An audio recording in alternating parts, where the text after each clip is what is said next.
Welcome to another episode of Mysteries Unknown. I got a really special podcast for you guys tonight.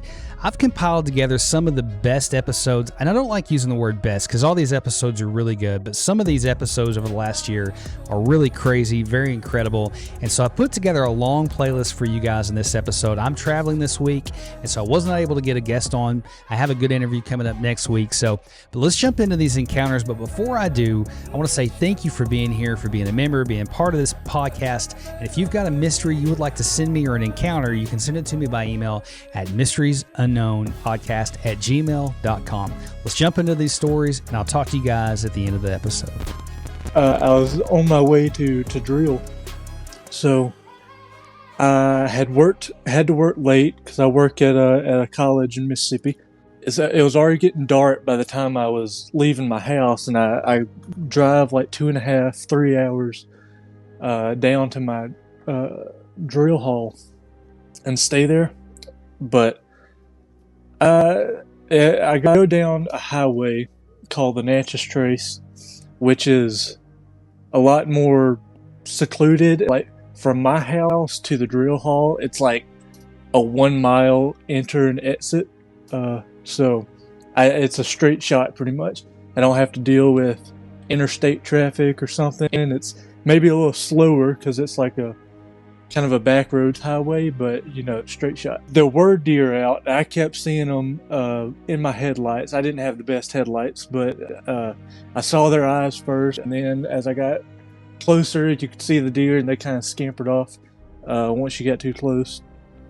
But I was about 10 miles out of my house.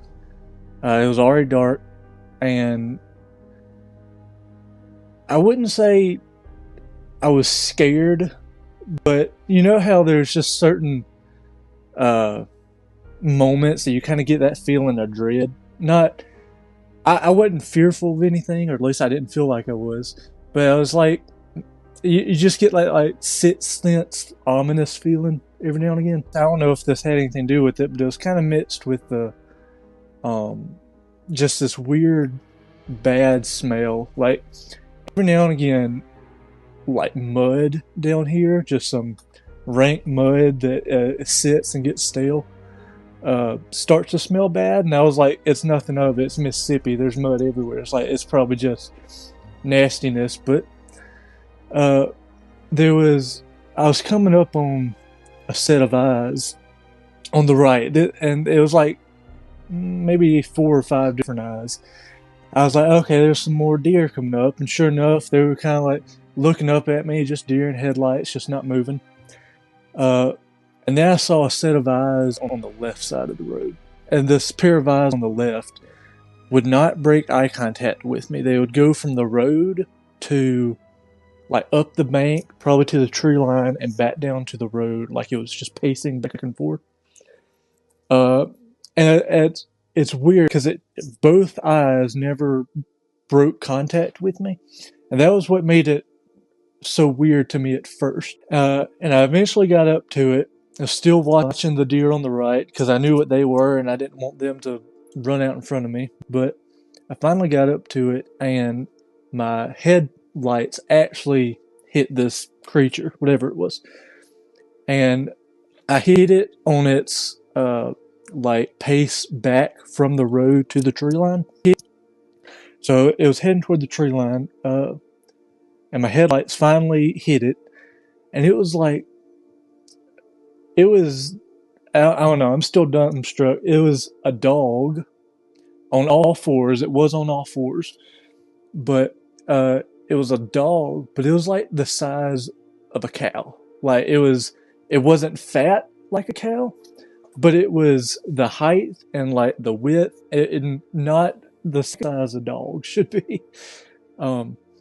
And it was very toned, which was weird. Like, it wasn't like a bodybuilder. It wasn't just bulked with muscle, but its muscular structure, I guess, was so defined that I wouldn't call it lanky. It had, like some build to them, but it was, I don't know, unless it's like a roided out pit bull, you usually don't see muscles on dog a whole lot.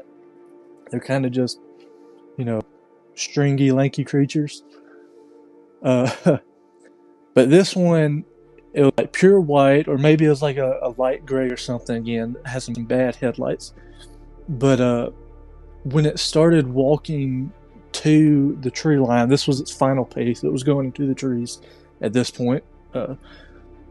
I looked at its like midsection, its torso, I guess, and it's because at this point I was like from the road, and then got just kind of piecing it, like bisecting it all the way up to its head, and like its torso. You know how a normal dog's torso, or at least a skinnier dog's, it's got like that big round rib cage and then just a super slope for its stomach.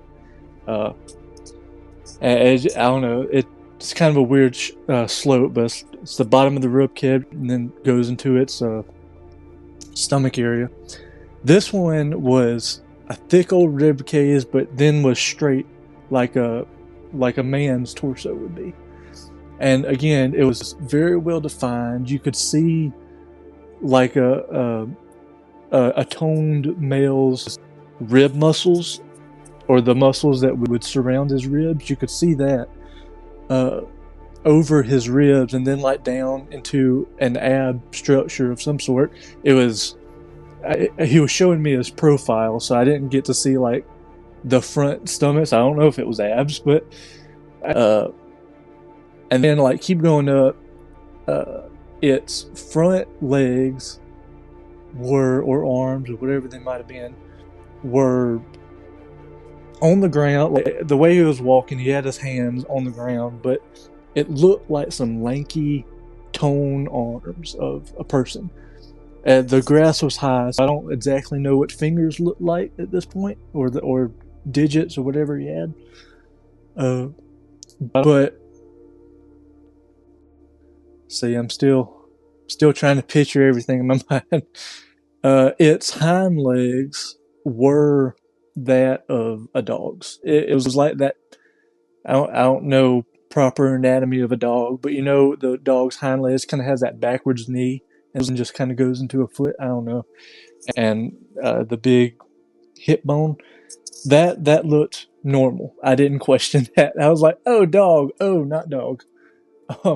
And kept going up. It went off into, at least from profile view, kept a dog's neck, and then a dog's head for the most part, with like pointy ears, still white or light gray. And I was, again, dumbstruck. I didn't think to slow down anymore. I didn't think to speed up. I didn't think to pull out a phone. I was just kind of looking at it. It was going by. I was like, that's a weird cow. Wait a second. And then it got to the tree line, and as I was about to pass it, and there was still more I needed to pay attention to. I was looking at this creature, but again, there was road. There could be oncoming traffic. There was those deer on the right that were still there for some reason. So I started to unfocus, but like before I passed it and it got to the tree line, it raised up like it put a hand on a tree, like one of the front two appendages on a tree, and then started to proceed to like walk into the tree line bipedally.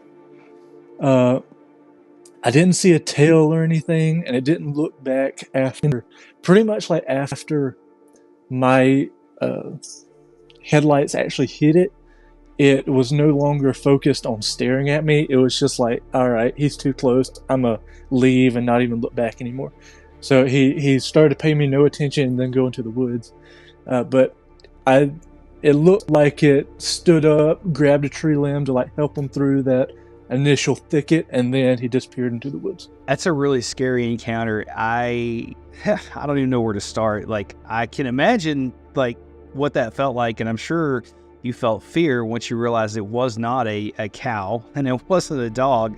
I can imagine once it stood up and did that and kind of walked into the woods, you were probably in shock. But did you feel anything? I know you said you smelled kind of a nasty type smell, but did you feel anything after seeing it, or while you were seeing it? I didn't feel like I was in danger. I didn't get scared after that, really. And I had that feeling of dread, but not particularly fear before I saw it. And that might have just been that sixth sense, God telling me, like, hey, there's something ahead. It's like, and then I pass it, and I don't know, I awestruck. I don't know, but my initial reaction was, I was just kind of looking at it. I was like thinking about it in my head. It's like that wasn't that wasn't normal. And against better judgment, I did start texting while driving. Oops. But I started texting my dad. I'm like, hey Dad, I just saw something weird. He asked me what. I told him to the best of my description without going in too much detail because I was driving. And he actually texted back like almost immediately. He's like, hey dude, you need to go. Like, don't stay there any longer. I'm like, okay. I mean, yeah, I didn't plan on stopping, but I will take your advice. I'm like, wow, what's up? Is like, well, the way you described it sounded exactly like a dog man, and I'd heard that name before. I didn't look into it as much. I mean, before then, just because I don't know. I don't know. I didn't look for stuff really. It always interested me, but I wasn't particularly in tune with the dog man of sorts. But after like he gave no hesitation, he was like, "Hey, you need to get out of there. Don't stop. This might be what it was." I'm like, "Ooh, okay." Now I'm a little frightened because my dad was actually in the military as well, and his dad, or my grandfather. He was a Marine for a little bit, and like to me, I'm like, oh, nothing can scare him. But then I just tell him this story, and he's like, hey, dude, get out of there. I'm like, okay, say less. So that was on my way to drill. I continued the rest of the drive, got to where I needed to be, and the rest was, normal after that. I got back home probably a few weeks later, and my grandfather, who lives in the house lives in the other half of the house with us, was very sick at the moment during that time, and it's like some just weird things happening throughout, and I don't know how much you actually want me to go into, but specifically for a dog man portion, there is a bit. He was sick, so he was off and on weird schedules, but I was going to bed late one night, and I heard out like the back window it was a window that would go into the back of the house, which is like a pretty good sized pasture, and then a tree line maybe about 150 yards out. And it was around 11:30 or 11, and I started hearing, or I got that same feeling of dread first. I didn't smell anything this time, but I got a feeling of dread, and this was a few weeks later after this, with no type of sighting between here and then. But I was laying in bed, got that feeling, and then it felt like I just heard footsteps on like grass, and since it's fall at this point, it was like on leaves, so it was some crunchy footsteps, and maybe like a raspy breath. It was like, I don't know, it was one of those things that I'm trying to like put out of my mind so it doesn't go wild, so I can go to sleep finally. But I couldn't help but hear it, and it lasted for a few minutes, and eventually just stopped. And I went to sleep. Nothing happened. I woke up, and me and my mom go to work. We work at the same college, so and since he was sick, or since Papa was sick, and Nana was also there, we like checked on them in the morning before we left for work. So we went into there, and Papa was just one of those old types. Like, he might just sit there and like stare out a window, just waiting for deer to come out just to look at them. see when a good time was for him to actually get out to start hunting. But so he has like a floor to ceiling window in their living room, and I guess I kind of got that from him while Mama was checking on the folks. Papa was just kind of sitting back, and I was like looking at the window like he would, just looking see if there was any deer that morning. And he came up behind me and was like, "You see anything?" I'm like, "Nope, not at the moment." He said, "Did you see anything last night?" I'm like, "I don't guess I really looked outside last night. Why? Did you see something?" He said, "Yeah, I couldn't go to sleep for the life of me last night, hurting and all. So I just sat up and looked outside for a while. And there was this weird, dark, like black creature that hung low to the ground that came out of the woods and started making its way across the pasture." And I'm like, "What? What?" I was like, I mean, because he has never said anything like this before. I've never mentioned any type of cryptid experience with him before. But it just came out of the blue, and I'm like, "Well, dang, when'd you see it?" He said, "It's probably just before midnight. Like, I just couldn't go to sleep." I'm like, I didn't proceed to like talk to him about it or anything because he's a talker, and if we get into a conversation, I'm gonna be late for work. But I had that experience with him, and that got me thinking. So I drove to work, and I told my dad again, because Dad does think about all these things, believes in this type of stuff. So he's a very good one that I can come talk to about everything. I told him, I was like, "Dad, the weirdest thing just happened again. Like, I had that same feeling that I shared with you on my drive, and I couldn't go to sleep, and I heard these weird sounds, and then just like out of random, my papa was, hey, I saw something weird last night that wasn't a deer or a pig, and it came out of the woods." I'm like, that is the weirdest coincidence that I felt bad and he saw something. And my dad proceeded to make it worse by saying, "Are you saying this was last night? Like, just last night before you came to work today?" I'm like, "Yeah, why?" He said, "Dude, I got woken up at like 11 o'clock with God telling me like I should pray for you. Something's wrong." I'm like, talking about like 11, would you say like 11:30? I was like, yeah, something around that. I just started praying for you and your family's safety over there. And I'm like, well, I mean, it worked because you prayed and whatever it was left. Well, I'll give a little backstory. My grew up here in Northeast Ohio. Had 4 other siblings and a couple older brothers, and a lot of corn country out here and soybeans and rolling hills.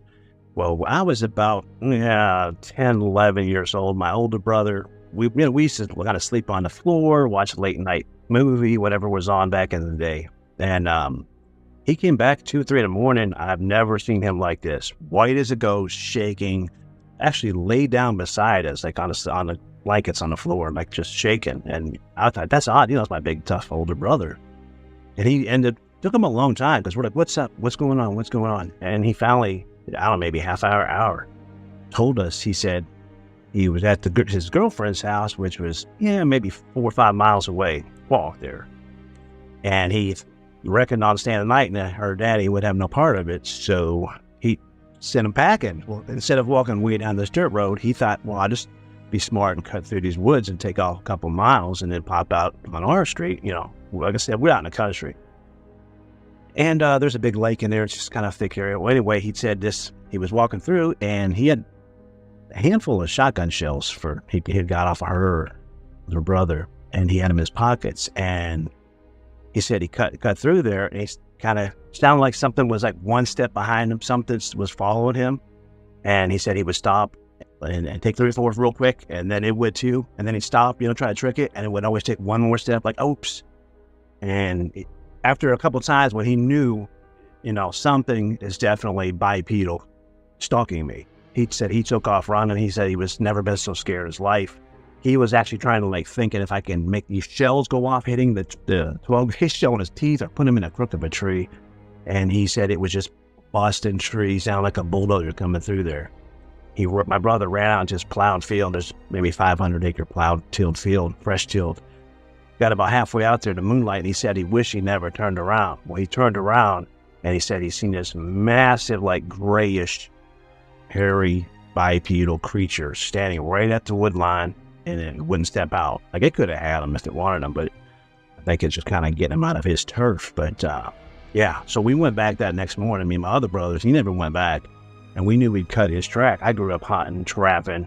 Since I was like 8 years old, we'd walk for miles before school through the snow, checking our trap lines. So I loved the woods. I was never afraid of the woods. And we cut his track, and sure enough, and I was a lot taller, lankier, and it was hard for me to keep. We saw his tracks come out of the woods, turn back to look at the woods, and then they just tripled in stride. So he was terrified. Whatever he saw, he was terrified.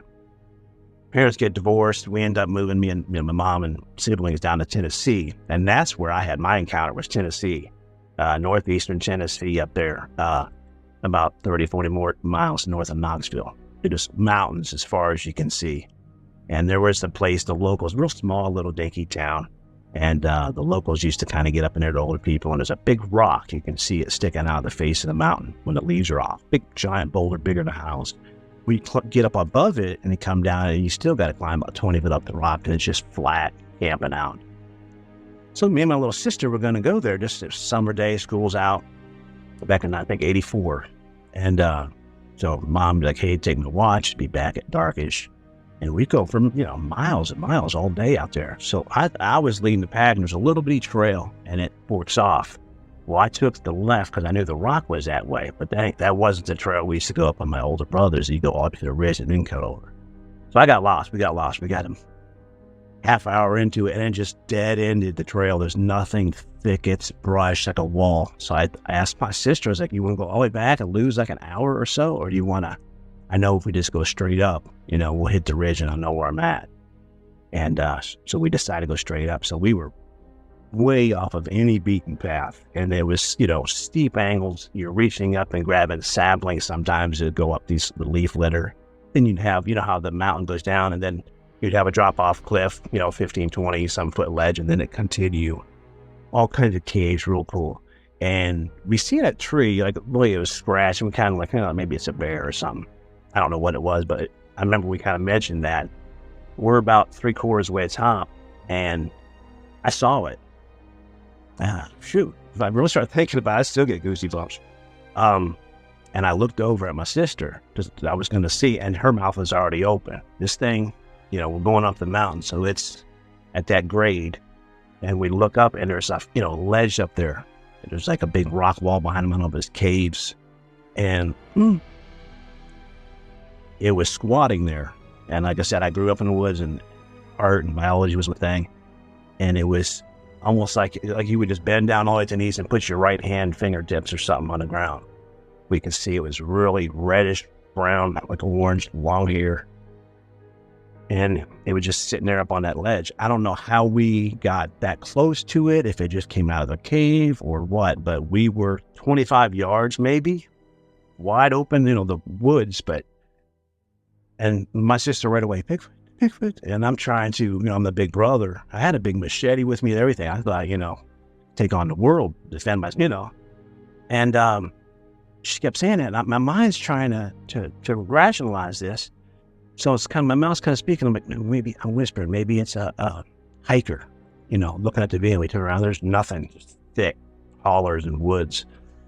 And I was going to sneak around the side, and I knew what it was. I knew something was wrong. Something was bad wrong. It's not a bear. It's not a person. I'm going, staring at it, almost too afraid to breathe, like kind of almost holding your breath. And I'm watching it, and we watch it look to its left. There's a bush there. As it's squatting, you just reach over with an arm and, opposable thumb, and grab the bush, and we could actually hear it pull off the bush. And it was eating the leaves. I don't know if it had berries on it. I couldn't see that if it was berries, but it was eating the leaves and everything. And about the third time I did that, I'm just like focused on it. And when it turned, I see a prominent crown, like a big silverback gorilla, and the face protruded out, kind of ape-like. And that's when my blood ran cold, because I knew that's not a human. And it's not a bear. It has a muzzle and a rounded head and the ears. I know how to draw. I know the gestation periods. I'm like, that's the worst part about it, is because that's what you're looking at. It's not supposed to exist. It's a myth. But what it had, you're looking at it. That was like the most people don't realize the fear. You're terrified, and you're just, because it's not like seeing it's a croc or it's a bear. That's not supposed to exist. And there it is eating leaves right in front of us. And it was just, like I said, all almost an orangutan color, maybe a little bit more brown in there, but just really vivid. And the sunlight's kind of mottled through the leaves. You could see it really bright up here when it would turn its head in the sun. And I imagine we were 10 or 15 minutes. She's like whispering, like, run, run. And I was like too scared to run and too scared to stay. I didn't know what to do. My brain fried. But we're just observing this thing. And I'm like, there's absolutely, positively. It's not like it ran across the road quick or, peeked behind a tree. We're staring at it. And it doesn't, every once in a while, though, it was horrifying. It looked like it was catch a little, or scent wafting up towards you, because it would stop and it would almost come up like that a little bit, and then it would try to look down through the trees to see what it, and then you're just really just like, and I would avert my eyes even. I didn't want him to see my eyes, because I know hunting, that's the biggest thing, the prominent thing is the eyeball. So I was actually squinting and not looking at it, because I just did not want it to see us. I don't know how I did. We must have been just below the thing, but after about 10 or 15 minutes, finally I got summoned the courage. My sister begged, listened to every whisper, please, let's run. Let's just go. I didn't want it to know we were there. I was just, right now, he doesn't know we're here. But finally, after 10 or 15 minutes of watching this thing, praying it down, looking down, trying to see what he smelled or heard down there, I'm going to go, okay, I'm going to run. And I whispered, 1, 2, 3. And as you turn around to run down a steep mountain with leaves, trees, and whatnot, if there was ever any doubt in our minds what that was, the crunch of our first step, turn and run, it let out the most indescribable, god-awful roar that there's no other animal on earth that can do that, what that thing did. It sounded like, massive lungs. It just, the low bass of it, it felt like it went through you. Like, just... it had just reverberated down through the hollers. I literally did a front flip. I was trying, my mind and feet weren't connected, and when that thing hit me on that first step, and you're running downhill, I did a complete front flip. I guess I dropped my machete at the time. I don't even know what happened to it. I didn't end up with it. And we're literally sliding on our butts. I looked over a couple of times with my sister. She's in a Superman pose. At one time, a tree, a sapling, she going down so fast, and she'd get up and run. And I'm a couple of years older than her. I'm a guy. And I'm like, we still laugh about this part to this day. It's like, how were you so fast? I want to say I manned up and go in without me. But I was terrified, and I was begging her, please don't leave me. She was way down there. We'd go off a 15, 20-foot cliff on our butts, hit the ground, roll, and keep just straight down that thing. And we'd hit walls of thickets where you'd be like a fly. And to this day, if I go like this to my sister, she knows, because you're running full bore and you're stuck in briars, and you just push through. And we finally got out the other, and we ended up going down this old washout, like down through the holler, big ankle busting rocks, an old dry creek bed, and horizontal trees that fall. She's clearing them like a little gazelle, and I'm wiping out. And I'm begging her, I'm saying, pray, please pray. Don't leave me. We get down to the bottom, and it was like a cliche little shack, and the dude was literally sitting out there whittling or something on his back deck. And we come out in shock, and my sister's like, Bigfoot, help. We're shredded, bloody, head to toe from just ripping through briars, going off the ledges. And he never did nothing, just sit there staring at us.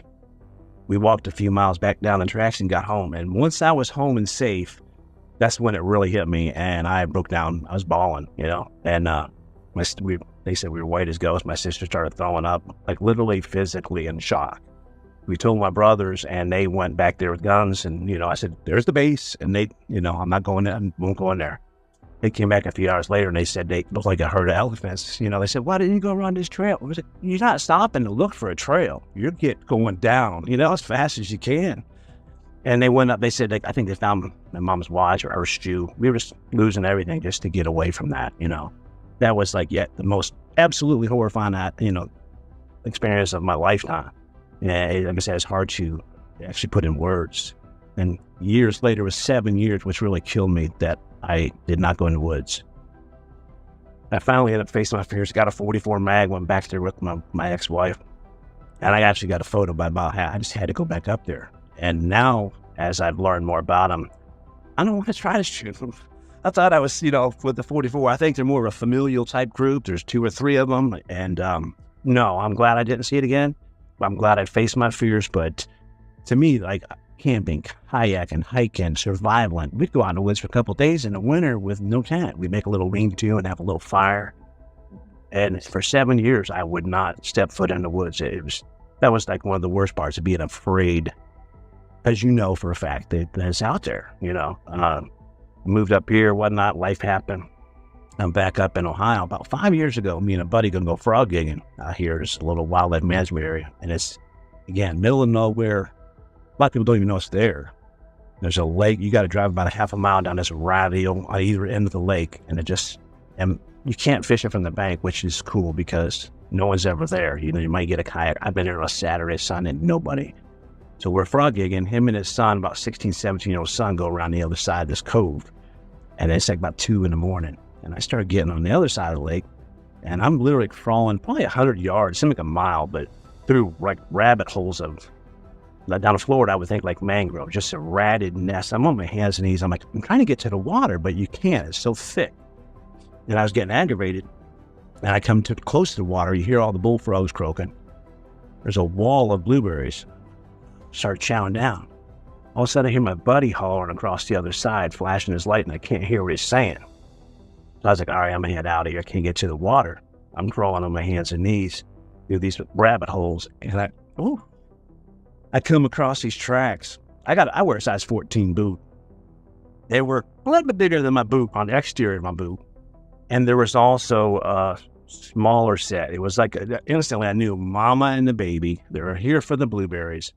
And I've never felt so much vulnerable because I'm on my hands and knees, with a frog gig.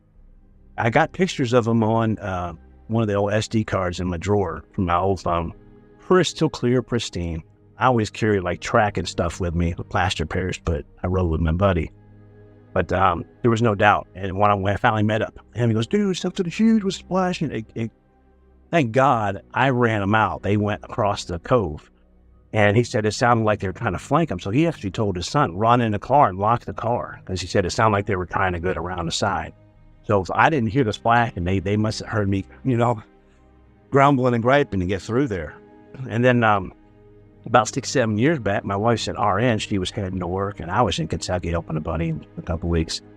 And she had texted me and said, I think I've been listening to your Bigfoot stories too much. I was like, what are you talking about? She said, I thought I seen a wild animal.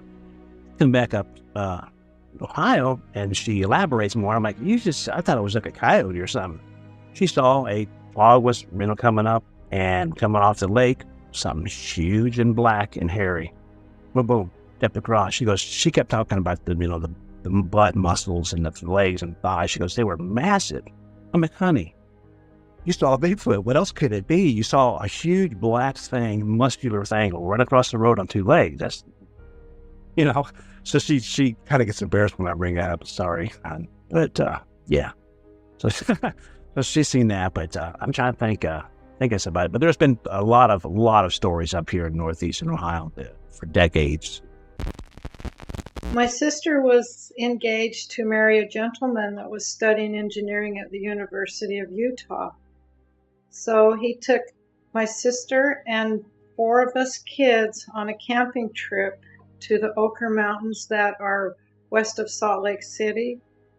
The canyon runs up Butterfield from Salt Lake, and then it turns into Middleton and runs back down into Tooele.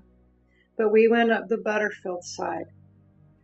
When we arrived, it was a beautiful day, green meadow with a creek by it, and we put the tent up next to the creek, and it was on the trail next to the meadow. Us kids were running around, screaming and yelling, playing in the meadow, and it started to rain. So Jim called us, these are different names, I changed them. So Jim called us into the tent so we wouldn't get wet. We all went into the tent, and this was one of those old-fashioned camping tents from the 60s. So it was huge. It was like a circus tent almost, 7 foot high on the inside. So we were in the tent, and it started to rain. Then it was evening, and it was thundering and lightning, and the thunder and lightning was lighting up the sky. We heard a scream up the trail behind the tent. So we started playing a game, a guessing game of guess what kind of animal makes that sound. We went through all the animals that we knew, and we could not figure out what animal was making that sound. The sound started getting closer and closer to the tent, and then we smelled it. It was horrible. Then it quit being a game and turned into something that was frightening to us. We didn't know what that was. As it approached the tent, the scream and the smells was so horrible that us 4 kids grabbed a hold of my sister. She was a lot older than us, and we started hugging her, and we were shivering with fear. All of a sudden, the smell was so intense, our eyes and our noses started running from the odor.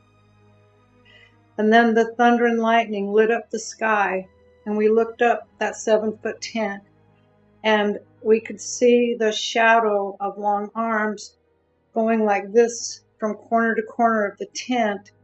We could see long hair coming down from the arms in the shadow. And then this massive beast bent over the tent and roared at us. The roar was so loud, it actually was vibrating our bodies.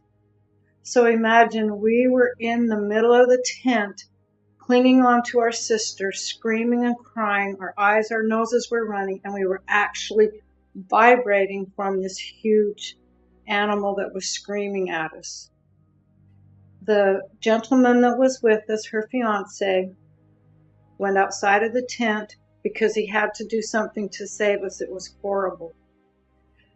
When he went outside the tent, we could hear him run into something, and we heard a scuffle.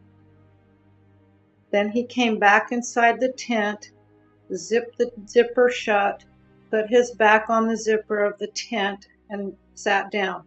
While he was doing this, we heard the creature take off behind us, going back up the trail, and it was going whoop, whoop, whoop, whoop, whoop, as it ran away from us. It was so terrifying. Jim's face, as he sat in the tent with his back against the zipper, was pale white. He looked like he was in shock. We asked him what had happened outside of the tent, and he said, "You ladies just go to sleep. Everything's okay. I've got this." He would never tell us what happened. In the morning, as soon as it became daylight, he unzipped the tent, loaded us directly into the truck. We didn't even light a campfire, no breakfast, nothing, and he loaded us up and he took us all home. It was terrifying. That was the worst night of my life. For years, we would question Jim what happened outside of the tent. And since he was studying to be an engineer and had got a job as an engineer, he was not willing to ever talk about it. I'm sure he was more terrified than we were. So years later, we kept asking him about it. Years later, he told us what happened. That he had gone out of the tent and physically ran smack into a Bigfoot. We had no idea what a Bigfoot was at the time. We'd never heard the word. We'd never known the screams or the whooping sounds. Nothing. We had got attacked by something that we didn't know what it was that attacked us until years later. To this date, I have never been able to spend the night outside in the woods nor have I ever been able to get in a tent. I lived in Alaska for 30 years after this. Never have I ever spent the night outside since. But it was an experience that we will never forget. It's a part of our family history now. When we get together, we have a good laugh about it, because what I choose to remember is the whooping sounds as Bigfoot left. And that's the only thing that keeps me from totally losing it, because obviously we were being laughed at. We were a joke. But it was the most horrifying night of my life. This happened in Shelby County, Tennessee. That's all I'm going to say where. And I'm changing my buddy's name because, like I had told Josh earlier in a former conversation with him, that when I had seen him years and years later, he refused to talk about it. So I was over at his house, and in the time that I grew up, this is like 80, 88, 89, I don't say 89, probably the summer of 89. You know, back in those days, anybody who's a Gen Xer, streetlights was our curfew. You know, those come on, you better come home, let your parents know. If they holler for you, you better come and run. So it was nothing for us to be him over at my house or me over at his house all hours of the night, whatever, spending a lot of time together. He lived on property. His dad was a farmer. His dad grew cotton and soybeans and occasionally corn, but his two major crops were soybeans and cotton. So, and occasionally tobacco. So he owned this huge plot of land. I'm not going to say I knew to the acre how big it was, but easily 200 plus acres, easily.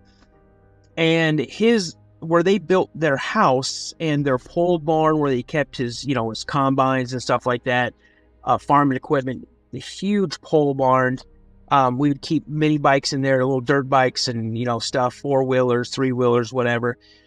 And his backyard was roughly, I want to say, a good 2 acres. It was a huge, huge backyard, nice pool, manicured lawn.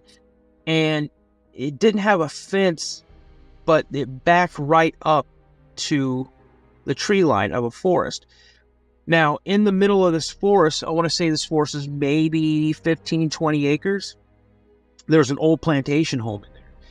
And that plantation home was, nature was taken back over. It had no windows in it, no doors in it. The porch, boards were creaking. Parts of the ceiling were cracked and falling in and stuff like that. So it was not something that you'd really want to go play in. So one day, it was like I want to say it's like a Saturday. I come over and I'm going to call my buddy Eddie. Eddie's dad was there, and, he's always giving us, he's your typical old Southern country boy, farmer. So, very brash, but very loving and funny at the same time. And he's like, boy, ain't you got a place to go? Coming over here, eating all my food and all this type of stuff. He just give me a hard time, but he was all good natured. And so I'm like, yeah, we're going to ride dirt bikes and stuff. We're going to go tear up around. He's like, yeah, y'all just make sure you ain't going out, causing too much trouble. And my buddy Eddie comes out of his bedroom, and his dad goes, well, your mother and I, we're fixing to go to some function. He goes, we'll probably be home later tonight. If not, we'll be home early in the morning. He goes, I don't want the dogs in the house. I don't want you to have anybody else come over. Daniel's okay to come over. Neighbor's going to be watching. And if I get a call, I'm going to come home and I'm fixing to tan both your hides. I'm like, oh, okay. So we go out and go out to the pole barn. We get the dirt bikes out, and these aren't big dirt bikes; they're smaller dirt bikes, and we're out just tearing them up. Well, we start driving around, and it started getting dusk. And I'm like, man, we've been out here for a long time. We were for like 3, 4, 5 hours, and so we started heading back through the woods because we had taken the road that he lived on. We went all the way down the end of the road, and they cut through because his dad owned all this property. And so we were riding all throughout the back part of the property, come up through the woods where this old house was, and there's like a trail that Eddie's dad would go and drive, the tractor or whatever, drive it right through there so we can get out to his fields and had, whatever crop he was growing. And as Eddie goes whipping by the house, I go whipping by the house as well. And we weren't going really that fast. But it's like when we got right to the house, Eddie all of a sudden just gassed it and took off. Well, out of the corner of my eye, I thought I saw somebody standing inside one of the windows of this old plantation home. And I'm saying plantation home, I'm not thinking of like Gone with the Wind big, but it was a bigger old like farmhouse. It had a pretty big size front porch or deck or whatever, and it was 2 stories, and I just caught this person, I'm thinking, out of the corner of my eye. So I go and I get on it, and I whip up next to Eddie as we're pulling into the pole barn, and I'm like, Eddie, did you see that dude? He goes, hey, yeah, why do you think I took off? He goes, no one's supposed to be out there. So we were hoping to catch his dad, and say, hey, Dad, there's someone out there in that house messing around. And so his dad left, and he left a note. Hey, this is where we're gonna be. Here's a phone number. If anything happens, if it's an emergency, call us. If it's not an emergency, then don't call us. I'm like, okay, we're cool. So we start cooking some food and stuff, and he goes, hey, we gotta go feed the dogs. So we go feed the dogs, and he had 3 big old farm dogs. Okay, 2 were mutts, and 1 was a German Shepherd. German Shepherd might have been mixed with something else. But what I'm saying, these were big dogs. They were big dogs. Clean up after them in the backyards like baby elephants. These were big dogs. And they weren't scared of anything. I mean, we were sitting on the back porch one time, and we watched 2 coyotes come out of the woods through the backyard, and all 3 dogs just kind of looked at them like, yeah, whatever. We're not going to worry about it. So we feed the dogs, we come back, and we start cooking. And now, anybody out there who knows a friend whose dad had a chair, that if his dad was home or their dad was home, you didn't sit in that chair. That was the dad's chair. You sit on the floor, you sit someplace else. You do not sit in that chair. Well, Eddie's dad wasn't home, and I'm like, I'm going to sit in his chair and watch some TV. So I get the clicker of the remote for the TV, and we're flipping through the channels, and Eddie's in the kitchen, and he's cooking something, and I'm sitting in the chair. Now, right next to the chair is like a end table with a lamp on it, okay? And then there's the window. And so if I'm sitting like right here, if you can see like my window right here, okay? Imagine this on my right-hand side. This is how close like the window is, but imagine there's like a little end table right here, okay? So I hear this like scratchy noise, kind of like, can you hear that? So I hear that, and I'm thinking that's on the TV. So I start turning around, and I hear it starts getting more, faster. And I'm like, what the heck is that? And I'm turning around, I'm looking, and I look just at the window, and I see this face. And the face is like pressed up against the window like this. And man, those goosebumps. I'm glad I got my gun on right now. Yeah, that's probably a good thing. Yeah, that's a good thing.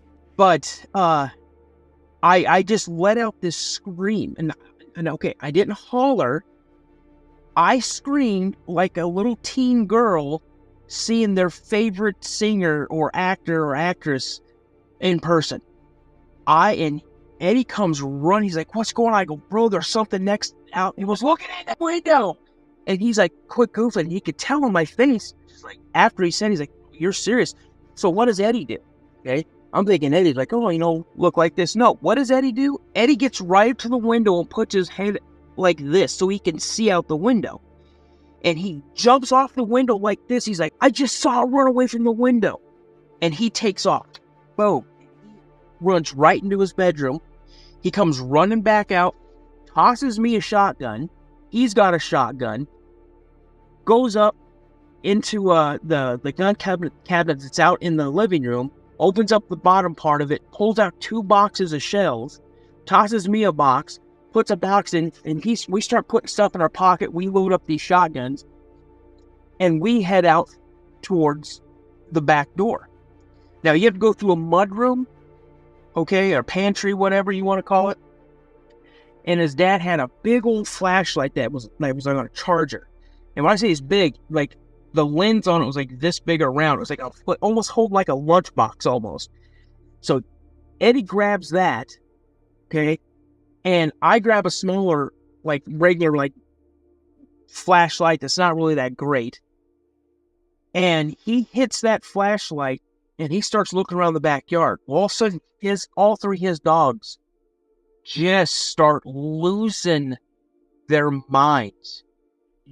I mean, these dogs, it sounds like they're trying to go after the devil himself. I mean, they are losing their stuff. So we go and we're flashing around looking for him, and he hits the tree line with this flashlight, and there's all three of his dogs. And they're probably about 10 feet from the wood line. And these dogs sound like they want to kill something. So we're walking out there.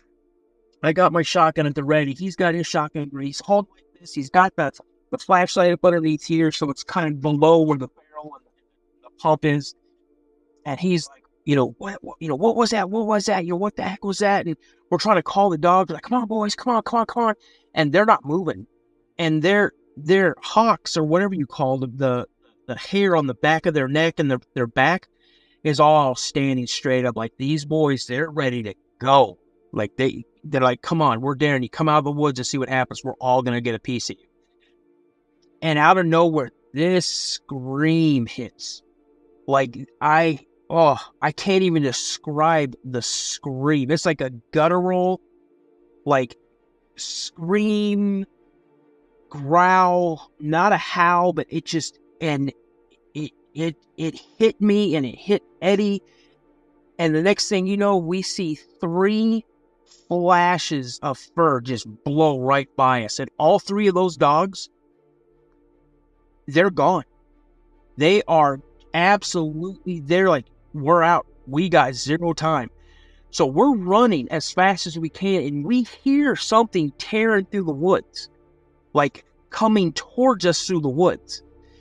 And we're running as fast as we can. Eddie stops, turns around, starts flashing again. We hear the scream again. We get up on the back porch, and the dogs are whimpering. They're like, let us in the door.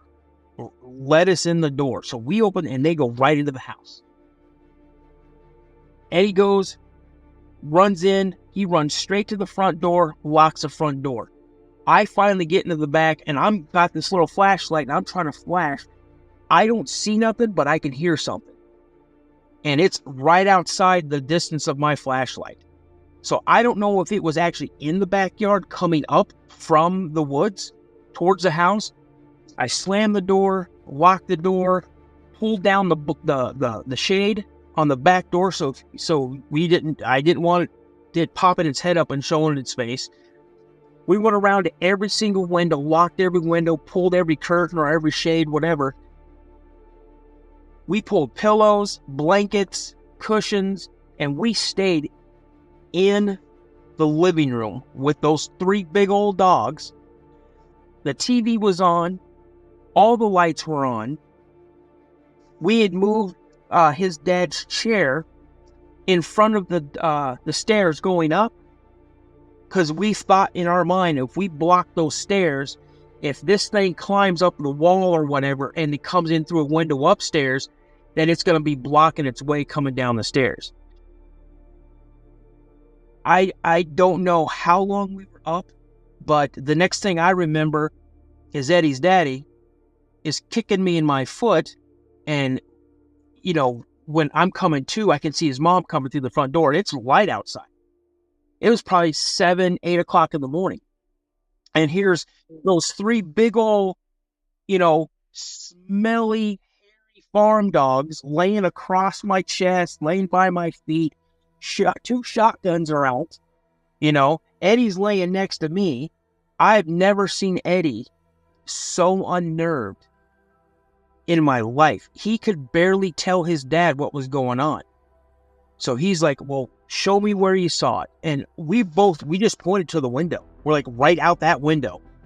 So he's like, whatever. So he goes out through the back door, and he walks, and we could see him walk to the window. He didn't get all the way into the view of the window, but we could see him. And all of a sudden, he just turned like an about face and came walking right back in, went into his bedroom. He comes out with an AR-15 and starts going into the gun cabinet in the living room, starts grabbing fully loaded magazines, 30-round magazines, and he's putting them in his pockets, loads ones up, racks it. He's like, let's go. And we're like, we're not going nowhere. He's like, you need to show me where you saw it. We just told you we saw it there. He goes, you said you thought you saw something down at that old house. And we're like, yeah. He goes, let's go. So he goes out the back door, and we're begrudgingly following him. And the dogs are like, we're not going with you guys. That's not happening. Oh, he goes, that's not happening. So we get in the back of his farm truck, and we start going down. We go down through a little access road into the woods, and we come right. His dad didn't stop right before he got to the house. His dad pulled right up to the front porch of that house. And he goes, what window? And Eddie's like, he just pointed. He's like, Daniel, what window did you see it in? And I said, well, if you're looking at the door, I saw it in the second window on the right-hand side of that door. So he gets out of his truck, or he walks away from the truck, and he walks up the stairs onto the porch, and he walks into the house. And we're like, what is going on? I mean, his dad has got cojones, and that's what we're saying. This dude, he is a rough, rugged, I mean, he's a country boy, and he ain't scared of nothing. So we're standing, I got out of the back of the truck, Eddie got out of the back of the truck, one of the dogs decided to come running down behind us.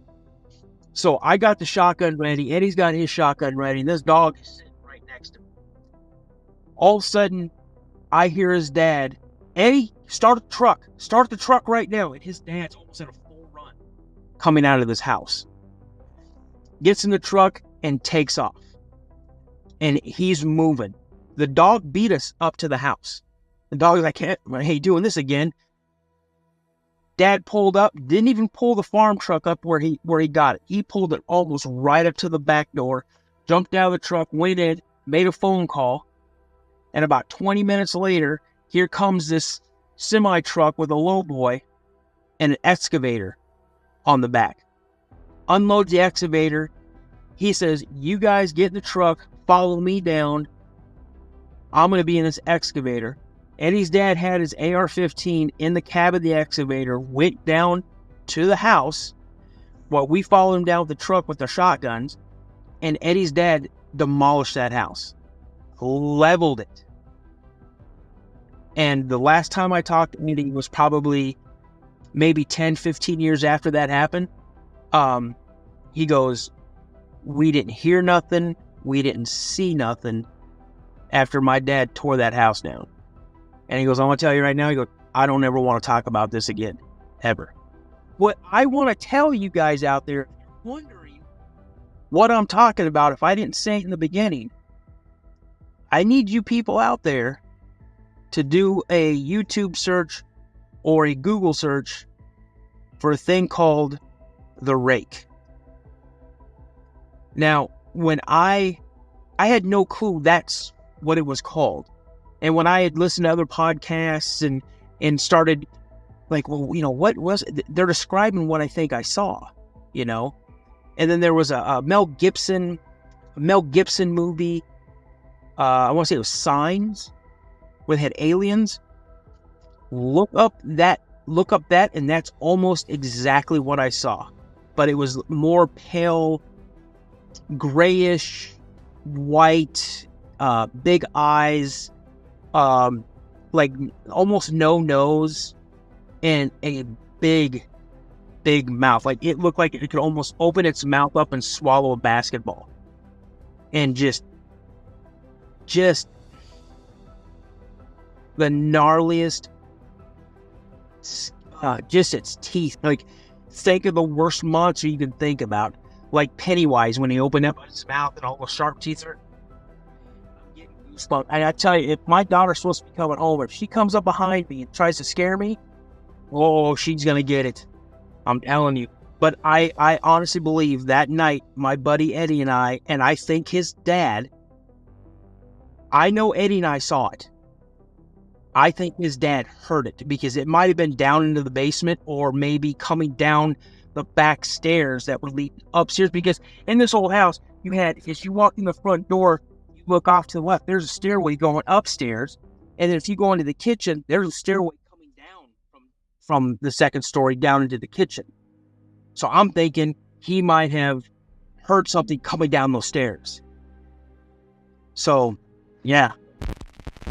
Myself and my ex-wife and her cousin, we had just got loaded in Longview, Texas with beer, and we were coming up to Durant, Oklahoma. Was where we lived at. As we were coming up through there, it was about 2:00 in the morning, and we were just on the Texas-Oklahoma line. And my wife and I were sitting in the front of the truck. Her cousin was in the back of the sleeper, which is where we sleep at. So she was back there asleep, and I happened to look up to my left, and I seen this big black thing come charging at me from across the road. It's a 2-lane road, so there's like a divider in between, stuff like that. And this thing was charging at me, and I was like, "What's a black cow coming at me for?" I couldn't figure out what that was, and then I realized it has 2 arms swinging. And I'm in a cab over truck, so I'm about 13 and a half, 14 feet off the ground. And I'm looking at this thing like it's just standing next to me. And then all of a sudden, it just come running up there, and it hit the side of my truck. Whenever it hit the side of my truck, mind you, I'm going down the road about 60 miles an hour. It hits the side of my truck and about turns me over. It was a tremendous impact. It hit the truck hard enough that it woke up her cousin stuff, and she got up here, was in the front seat, and I was trying to control the rig, and I felt it go all the way down the side of my truck. And I wasn't stopping because whenever that thing was right here by my window and I was looking at it face to face, yeah, I wasn't stopping. Everyone says in these later stories and stuff that they see red eyes.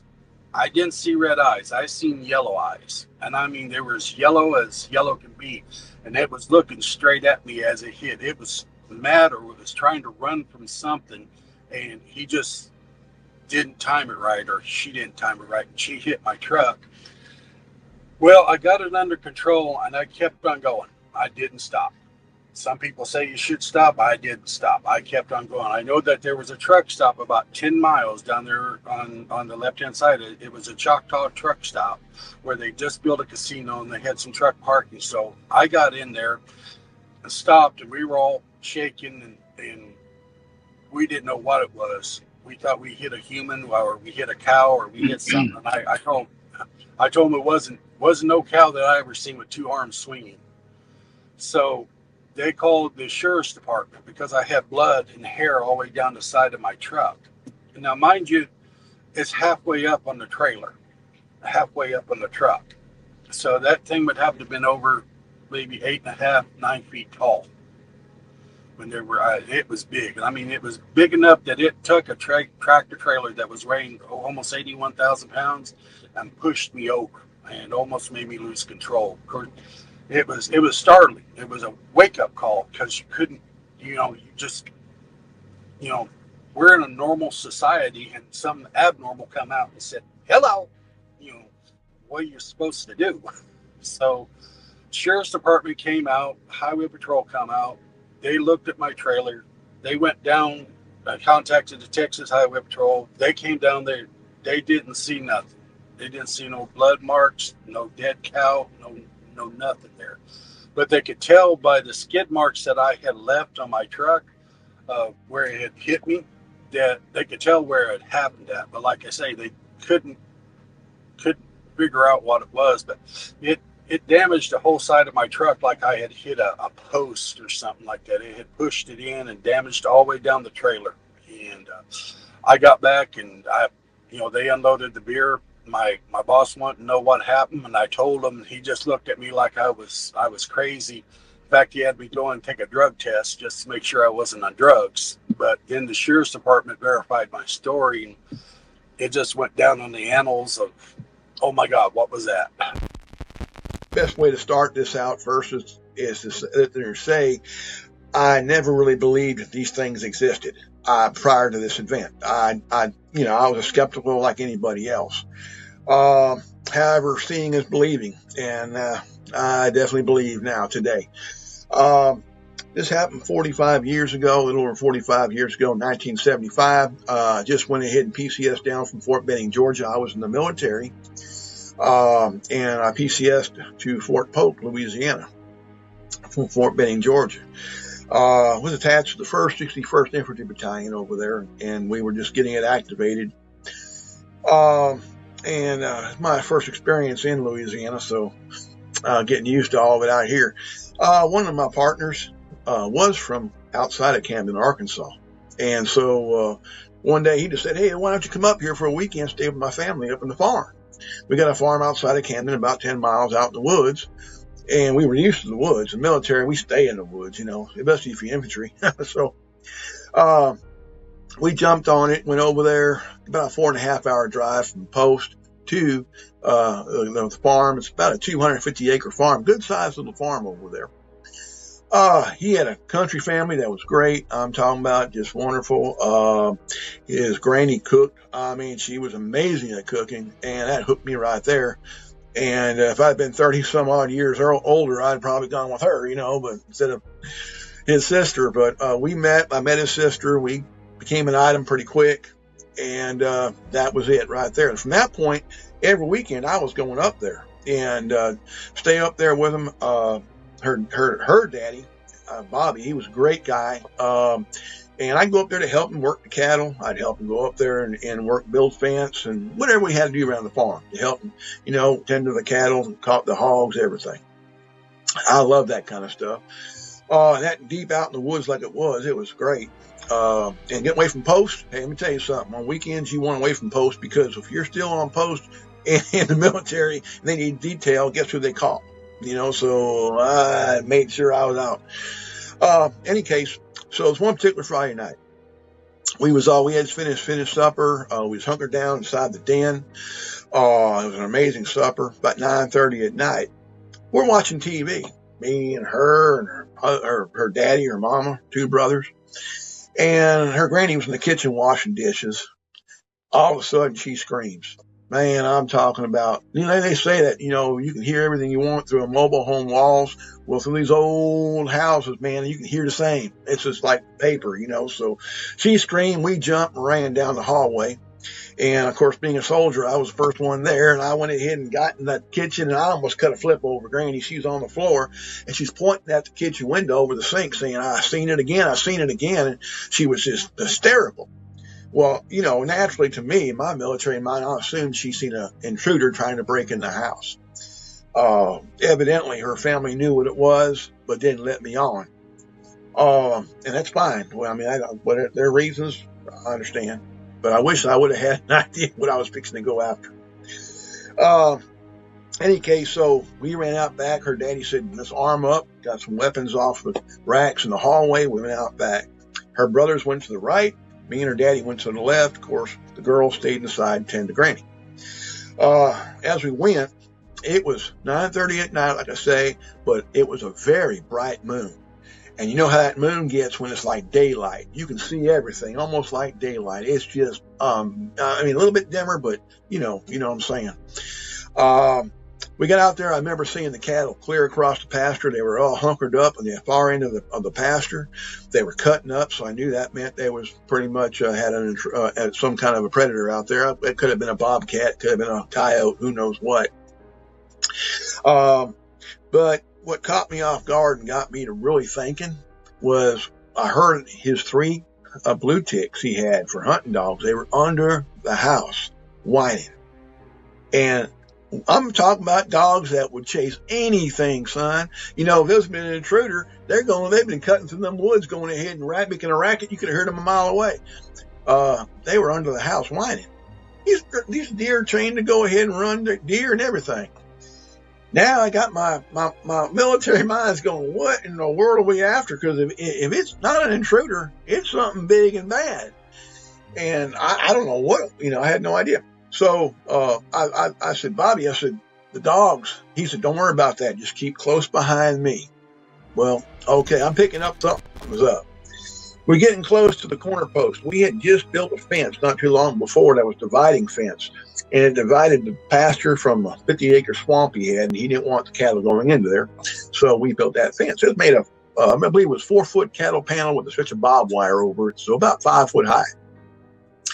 As we got close to that corner post, I remember I was catching a stench, and it was a pretty rough one. I mean, it was like matted urine and something dead, as best I can describe it. It make you want to gag. We got close to that post, and that's when we jumped something up. Something in the thicket over there started going, turning and burning, son. And to me, it sounded like a 2,000-pound rhino because it was doing some damage in that thicket. I'm thinking, what in the world is that? And all of a sudden, this is the point where my whole world changed. Everything I was taught to believe existed in this world came to a sudden stop right then. This thing jumps the fence, and it lands down about 25 foot from us. This isn't 100 yards away. This isn't 150 foot away. This is about 25 foot. We counted the next morning when we did a recon. It landed right there in the pasture, flank of us now. We saw it side view. It stood up. It was flank of us. And it stood up, and this thing stood up, it seemed like forever. When it stood up on full length, it was about 8 foot tall. Every bit 8 foot tall, covered in long, stringy hair. It was dark hair. Can't tell you it was black or brown because, I can tell you it was dark. Flank of us, we could see its profile like a huge man's face. It didn't have a snout, so I knew it wasn't a bear. It had long arms. I remember the huge hands, and it was covered in hair. Like I said, very muscular, very, very powerful build. And then this all happened in a matter of seconds now. I'm just trying to give you the picture of what we're looking at. Then all of a sudden it just took off like a rocket. It never looked at us. It never tried to attack us or anything. It left. It ran. And it ran across the pasture, which gave me the inclination this thing's as scared of us as we're scared of it. Now, understand, I got a 12 gauge. Bobby had a 410 and a flashlight. If this thing attacked us, them two guns wouldn't have done nothing but got us killed. I promise you right now. But it ran from us. It ran across the pasture. And when I say ran, I'm talking about running like this, like a track star. Arm swing.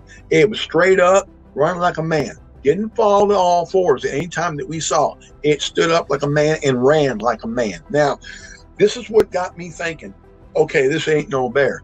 I have seen bear before. I've seen grizzlies and I've seen black bears and such.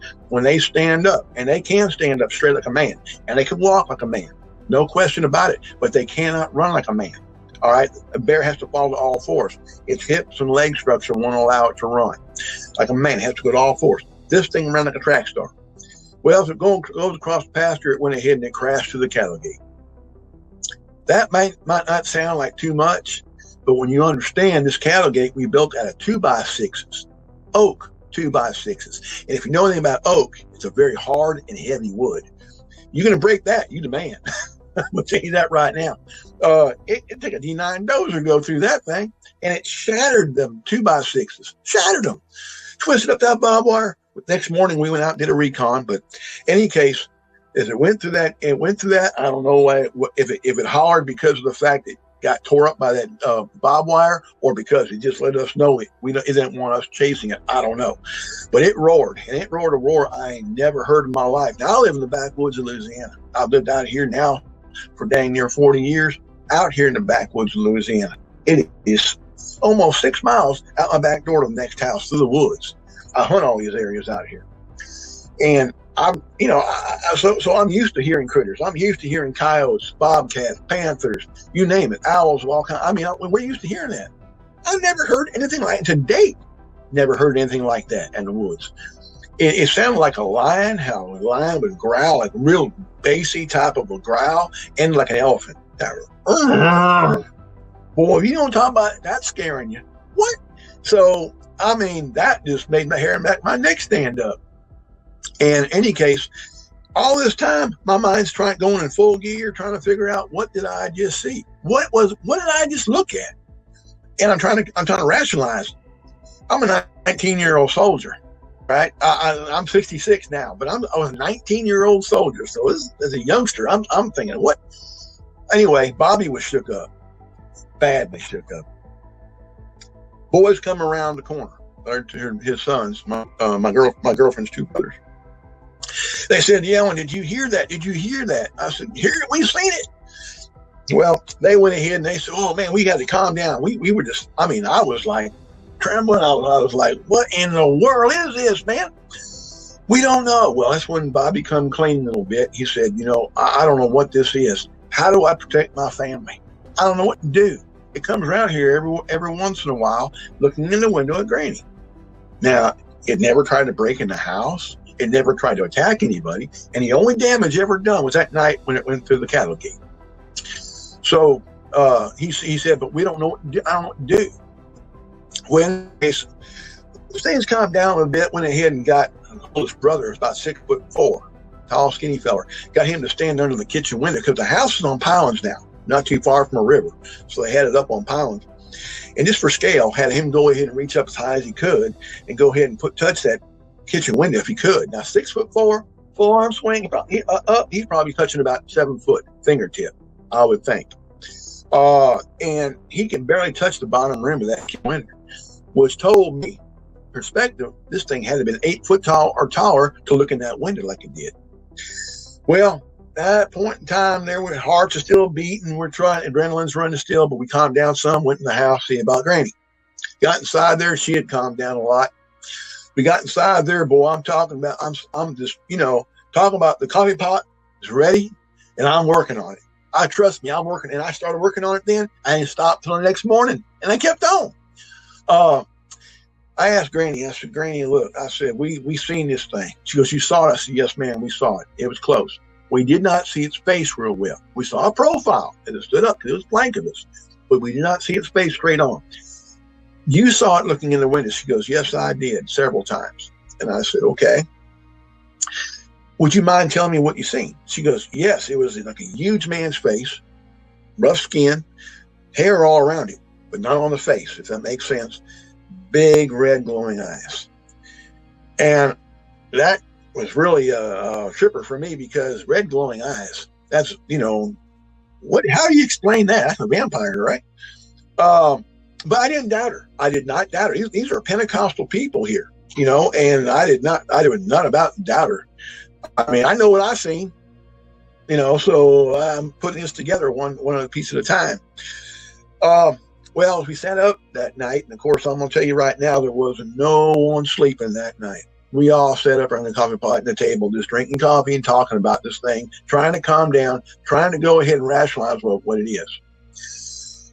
No one can really go up and say, "No, this is back in 75. Understand, at that point in time, Bigfoot was a little bit, people were talking about it, because a few years prior to that, in 67, there was one seen up there in California, which was the popular thing, but no one really, made a comment about that. It was hush back then, taboo. So that was, we didn't even, we were just trying to figure out what this thing is. I asked Bobby, I said, "Bobby, have you considered going ahead and contacting the forestry department, something like that, or, law enforcement?" He said, "No, absolutely not. I don't want this getting out," because back then, they lived about 10 miles outside of Camden, and back then Camden was a small town back in 75. And their church and everything else, they did not want the word getting out. People would, think they're crazy. And I can understand that. I can appreciate that. So back in that time and day, it wasn't like today where people were talking about this all the time. Now, all of a sudden, back then, it was taboo. So he said, "Please don't talk about this when you go back to the post. Don't talk about it. Please don't. I don't want the word getting out. I don't want us getting laughed at." I said, "Bobby, don't worry about it. My mouth's sealed." And that was one of the reasons why I had my mouth shut for so many years. But anyway, the next morning, we decided to go ahead and pull recon and sun up, and went out there, and we went back to, the point of origin, back where this thing, we first jumped it up in the thicket and where it jumped that fence. And the first thing we're going to look for is prints, of course, and hair in barbed wire. No hair in the barbed wire where it jumped the fence. We found the prints, though, of course, when it hit the ground. That thing had to have been 700 or 800 pounds. Easy 700 or 800 pounds, as big as it was. Massive creature. When we followed the prints across the pasture going to the cattle gate. Now, we didn't have a ruler or anything else. So I used my own feet, and I went ahead and I put almost heel to toe, almost fit in one track. Now, that's a big critter right there, I promise you. And so I was like, what? I'm still in shock, As we went ahead and went on, followed the tracks, went to the cattle gate where it was shredded. I'm talking about shredded. Looked over to the side, went ahead and seen where the corner post was. When this thing crashed to the cattle gate, the raw power of this thing going through there jerked that corner post over. That's a telephone pole cut down, put about 6 foot in the ground. Okay, because your corner post, of course, is your stabilizer system for the fence. It pulled it over, didn't break it. It laid it down from that pressure, that thing, power going through there. And even went ahead and moved the squeeze chute. If you know what a squeeze chute is, where they put the cattle at when you go ahead and lock them in there to go ahead and get them branded or go ahead and cut their horns, whatever. It went ahead and pulled it, twisted it. That's a lot of power right there. Then we went on, of course, tracks went on and went through a big old, I mean, nothing but a sawtooth briar patch, huge. Them sawtooth briars like this. We call them in the military. We went into them all the time in the woods, on bivouac and such, and we call them wait a minute vines. Because when you go through them and they grab a hole, they say, wait a minute, and you ain't going nowhere. So, any case, we didn't pursue it past that. But he harped on me, please don't talk about this, and I didn't. I went back to post, just everything in my mind going, these things are real. Oh my God, these things are real. And it changed everything. And what it caused me to do was doubt everything we were taught in public school to believe. I'm just telling you, the history books, it ain't there. Something's up. So it affected me a lot, and going ahead and I didn't ever talk about it to anybody. And for years and years and years and years and years, got married in 84 to my wife out here when I came out of the military in 81. Stayed here in Louisiana because I'm originally from Southern California. I stayed out here, love country life, love it in the woods. So we come out here, homesteaded out here in the woods outside of Maryville, which is a small town, about population about 500, okay, on Texas border. Any case, I hunted out here all the time. Her uncle, his name was Lewis Gill, great guy. He was about 75 years old at the time. We were hunting buddies. One day I said, Uncle Lewis, we've hunted all around here several times, done well, but I like to hunt about 10 miles from here in Anacoca Swamp. He looked at me, he said, no. He said, the old man said, no. He locked up quick, and he said, no. He said, I'm not going out there, haven't been out there since the 50s, and I ain't going back. You want to go, you go right ahead. Well, I figured because he's 75 years old, terrain is pretty rough over there, a lot of hills and ditches and hollers. And he said, no, it ain't the terrain. He said, to be honest with you, I seen something out there back in the 50s, and I ain't going back. It scared me to death. Well, I got my curiosity up. Well, Josh, I was thinking, hey, man, I got to figure a way to bring this out without insulting him or, without pushing him away. So I said, Uncle Lewis, I said, you don't mind tell me, what did you see? He said, I ain't talked about it. I ain't told my brothers. I ain't told my niece, with my wife. He said, there's nothing, I'm crazy. I said, Uncle Lewis, if you'll tell me what you've seen, I'm going to tell you something. He said, all right. So he went ahead and he told me, he said, him and a trailer named Milton Hickenbottom, which is I knew him really well. He lived across the highway from us. I hunted with his sons. And Milton and Lewis about the same age. They grew up together out in these parts. And when they, back in the 50s, they was out there squirrel hunting, and they was sitting out there when it broke daylight. They noticed it was like a big tree out in a white sandbar across the creek. They thought it was a tree. It didn't move. And all of a sudden, this, when the daybreak broke, they seen this thing better, and it was not a tree. It was some kind of big old giant creature covered in long hair. And I mean, he said it didn't move. Then all of a sudden it reared back, and it went out this roar. He said his hat almost come off his head. I mean, he went ahead, he said it turned around after it roared, it reached up, it had to grab the limb coming off the bluff above it. And then it went ahead and turned around, stepped up on the bluff, and took off. They waited a few minutes. He said, we wasn't going out there. We wasn't crazy. We waited for it to be gone. And they went out there, and they seen the prints in the sand, white sandbar. And we're stepped up on the bluff about 5 foot in the air, 5 foot high. So it had been pretty tall to do that. And then that limb, he said, coming off that bluff up there, that he grabbed, was about 12 foot in the air, which meant that thing had to have been easy 10 foot tall. Easy 10 foot tall. So when he told me this story, he kind of spit it back into himself, and he said, I'm crazy. You think I'm crazy, son? You don't want to hunt me no more? I understand. If you don't want to hang around me no more, you think I'm a crazy old man. I said, Uncle Lewis, listen to what I'm telling you, son. I promise you ain't crazy. And that's when I told him my encounter. I want to take the pressure off of him. And this was helping me. First time in how many years I won't talk about it. But I opened up, and I told him my encounter. That old man almost broke down and cried. He said, I ain't crazy. I ain't the only one. I said, Uncle Lewis, you're not crazy. They're being seen everywhere. So, in any case, from that point on, it was just big relief to him. And I felt good because now all of a sudden I released mine and he released his. And now together we're kind of like, wow. Well, I told my wife, and I told my kids. And my kids were a little more accepting than my wife was. Women tend to sometimes be, I hope no one gets mad at me for saying this, but some of them be more closed-minded than a fella. I mean, that's just the way it is. And so, and I can't expect her to, I can't. She didn't see it. I mean, so seeing was believing for me. But my boys, they were real open-minded to it. And they really, started to say, hey, man, yeah, because they've seen UFOs before in the sky. They can't explain, so but in any case, me and my boys always had a close relationship, always. And matter of fact, my youngest son, he's a warden of the compound I retired from. And my older son, who just came out here, he plays in a band from Tennessee. So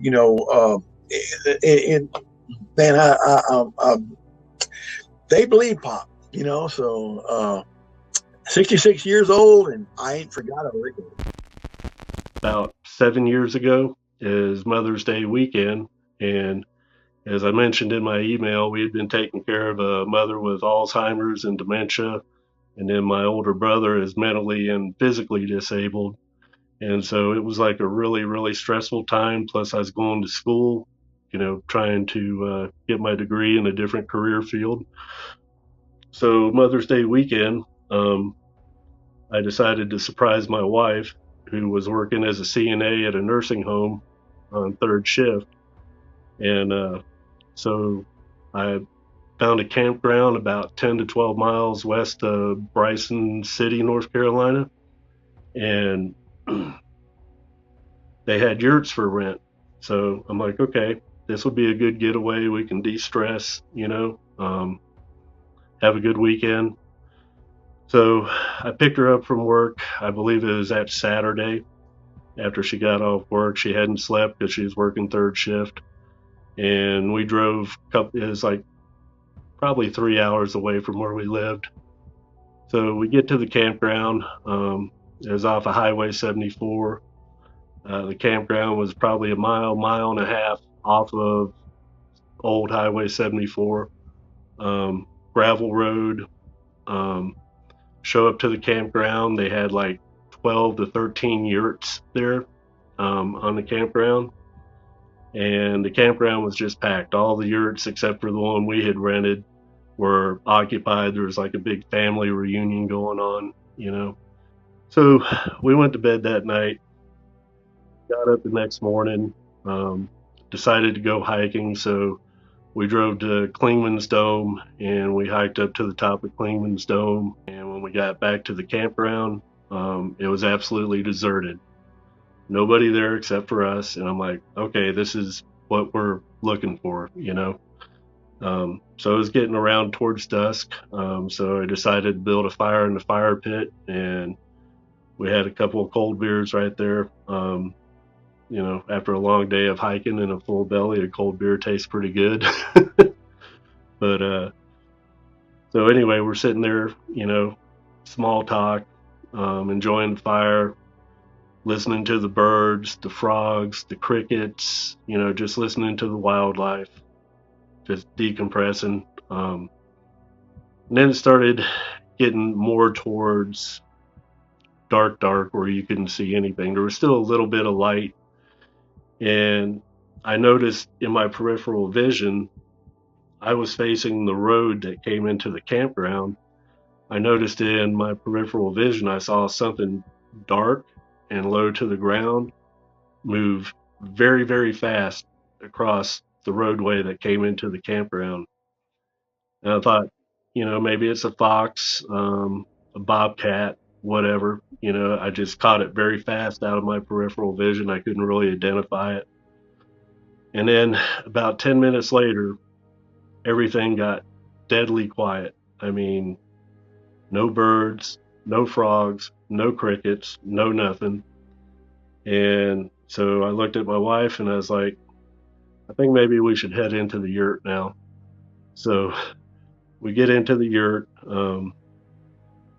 The yurt had like a nice little mini fridge in it, a nice bed in it and everything. And so my wife is laying on the bed, playing a game on her phone.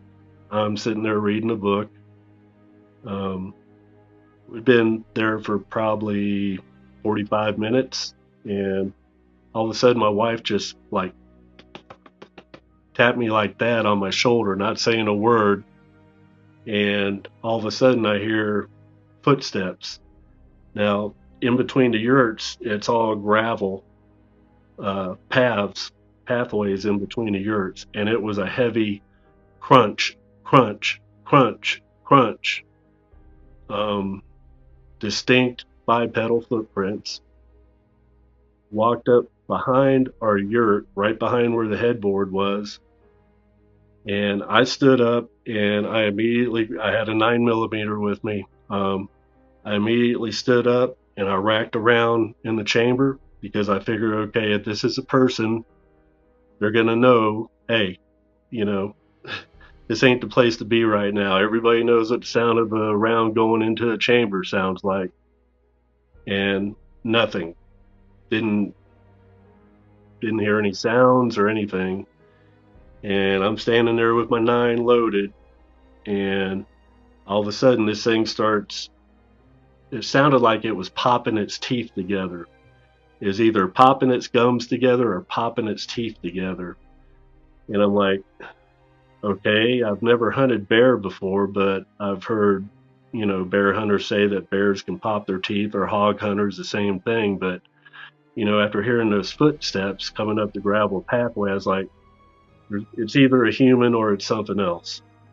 And after a couple minutes, my wife said, you know, she whispered to me, hit the truck alarm, because figuring if it's a wild animal, you know, if it's a bear, truck alarm ought to scare it off. Nothing. So I stood there in the middle of the yurt, and I've never felt such fear in my life. I mean, I could literally hear my heartbeat in my ears. I could hear my blood pumping through my ears and my heartbeat in my ears. And I'm sitting there going, okay, if this is a person, do I blow a hole in a $30,000 yurt and be responsible for that? If it's a person and I shoot, am I going to be liable for murder, you know? Or if it's what I think it is, I don't think a 9mm is going to do any good. So I stood there in the middle of the yurt for a good hour, and I never heard this thing leave. After I hadn't heard anything for a while, I laid back down on the bed with my 9, and of course I look over at my wife and she's sawing logs. I'm like, oh, I guess third shift finally caught up with her. But my wife got up at 4 o'clock in the morning, and I stood out on the porch of the yurt. She had to go use the restroom, and I stood out on the porch with my 9. Nothing happened. She came back. We went back to sleep and got up the next morning, and she went to go grab a shower. So I got up and I walked behind the yurt to where this thing was behind our headboard, and I looked down, and there were 2 very distinct foot impressions in the ground. And I wear a size 12 to 13 boot, depending on the boot maker. And these prints were a good 14 to 16 inches long. People are like, well, why didn't you take a picture of it? Well, the substrata there is like granite, bedrock and granite with a bunch of leaf litter and pine needles on the top. So you could see the distinct foot impressions. There was a left foot and a right foot. And I had a crappy cell phone, and I knew it just, it wouldn't do it justice. So I didn't even bother taking pictures of the print. And when my wife came back from the shower house, I pointed those out to her, and she's like, oh. What an incredible world we live in. There's so much in God's universe that I don't understand, and I am very humbled that you guys trust me with your stories and your encounters, and that you've shared them with me. So if you've been on my show over the last year, thanks for being here. I appreciate all the support. I am very humbled by the support. If you watch this podcast, like this podcast, share this podcast, thank you, because I could not do it without you. I hope you enjoyed that episode, and I'm just very humbled and honored to do that. If you have a mystery or an encounter you would like to share with me, you can send it to me by email at mysteriesunknownpodcast@gmail.com. And like I always say, stay prayed up. We'll see you in the next episode.